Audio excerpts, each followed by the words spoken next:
10ই April 2029 মানব ইতিহাসের ওই দিন হতে পারে যখন কোনো অ্যাস্ট্রয়েড পৃথিবীর সাথে ধাক্কা লাগতে পারে। যে অ্যাস্ট্রয়েডটিকে প্রথমবার ডিসকভার করা হয়, যে অ্যাস্ট্রয়েডটিকে দেখে স্পেস সায়েন্টিস্টরাও বুঝে গিয়েছিলেন যে এটা কোনো সাধারণ অ্যাস্ট্রয়েড নয়, এটা ওই অ্যাস্ট্রয়েড যেটা পৃথিবীর সাথে ধাক্কা লাগতে পারে। আর যদি এর ধাক্কা পৃথিবীর সাথে না হয় তাহলে তা পৃথিবীর একদম পাশ দিয়ে চলে যাবে।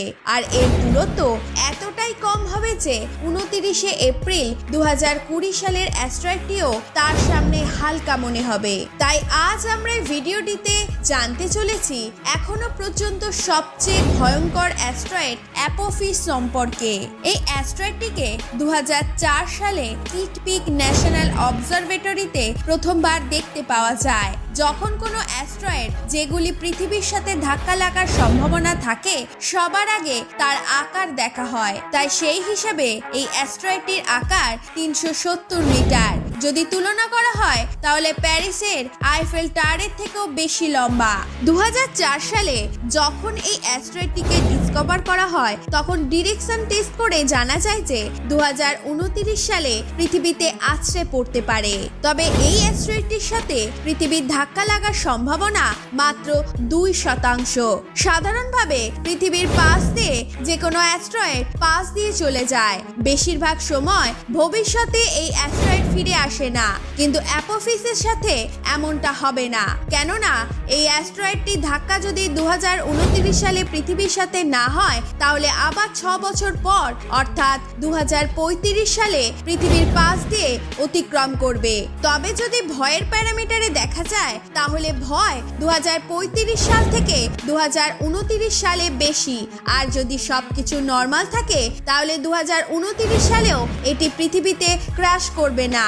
কেননা 2% প্রবাবিলিটি একদমই কম। তবে এটি পৃথিবীর একদমই পাশ দিয়ে চলে যাবে তার কোনো সন্দেহ নেই, বরং এটি পৃথিবীর এতটাই কাছ দিয়ে চলে যাবে যে এটিকে দেখার জন্য কোনো টেলিস্কোপের প্রয়োজন হবে না।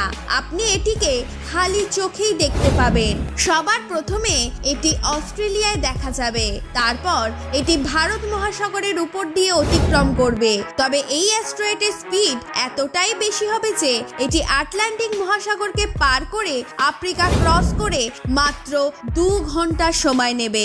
যখন এই অ্যাস্ট্রয়েডটি পৃথিবীর পাশ দিয়ে চলে যাবে তখন এর উজ্জ্বল আলো আমাদের চন্দ্রমার থেকেও বেশি হবে।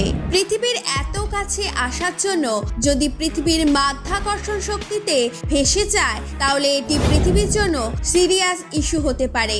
এখন আমরা যদি কয়েক সেকেন্ডের জন্য এটা মেনে নিই যে আমরা যদি 2% মধ্যে পড়ে যাই সেখানে অ্যাপোফিস পৃথিবীতে আছড়ে পড়বে, তাহলে পৃথিবীর কি হবে? সেই সময় অ্যাপোফিসের দরুন পৃথিবীর কতটা ক্ষতি হতে পারে অবশ্যই সেটা ডিপেন্ড করবে অ্যাস্ট্রয়েডটির আছড়ে পড়ার উপর। কেননা যদি অ্যাস্ট্রয়েডটি মাটিতে পড়ে তাহলে আশেপাশে থাকা প্রাণীগুলো পুড়ে ছাই হয়ে যাবে, কিন্তু যদি এই অ্যাস্ট্রয়েডটি বড় বড় শহরের পাশে থাকা সমুদ্রে পড়ে তাহলে শহরগুলিকে মহা সুনামির সামনাসামনি হতে হবে। আর এই মহা সুনামির কারণে সেই শহরে থাকা প্রাণীগুলি শেষ হয়ে যাবে। যদি আমাদের ভাগ্য ভালো হয়, যদি ওই কেসে গভীর সমুদ্রের মাঝখানে এসে পড়ে তাহলে আমরা বেঁচে যাব। কেননা গভীর সমুদ্রে পড়লে তার প্রভাব বেশি দূর পর্যন্ত ছড়িয়ে পড়ে না। তবে এই সবের মধ্যে ভালো কথা হলো নাসা এবং স্পেস এক্স একজোট হয়ে একটি প্ল্যানেটারি ডিফেন্স সিস্টেম তৈরি করার কথা ভেবেছে, যাকে ডবল অ্যাস্ট্রয়েড রিডাইরেক্ট টাস্ক বলা হয়ে থাকে।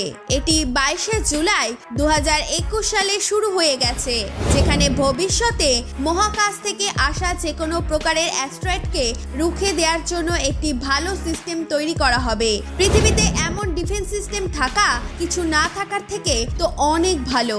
যদি ডাইনোসরের সময় এমন ডিফেন্স সিস্টেম থাকতো তাহলে হয়তো ডাইনোসর চিক্সলু অ্যাস্ট্রয়েডের হাত থেকে বেঁচে যেত। একটি অ্যাস্ট্রয়েড পৃথিবীর কি অবস্থা করতে পারে সবথেকে ভালো উদাহরণ হলো চিক্সলু অ্যাস্ট্রয়েডের থেকেই জানতে পারি। তবে যদি আপনি পরবর্তী ভিডিও ডাইনোসরের অর্থাৎ চিক্সলু অ্যাস্ট্রয়েডের উপর দেখতে চান তাহলে নিচে কমেন্ট বক্সে জানাতে ভুলবেন না। আর যদি ভিডিওটি ভালো লেগে থাকে তাহলে ভিডিওটিকে লাইক করার সাথে সাথে নিজের বন্ধুদের সাথে শেয়ার করতে ভুলবেন না। দেখা হবে পরের ভিডিওতে। ধন্যবাদ।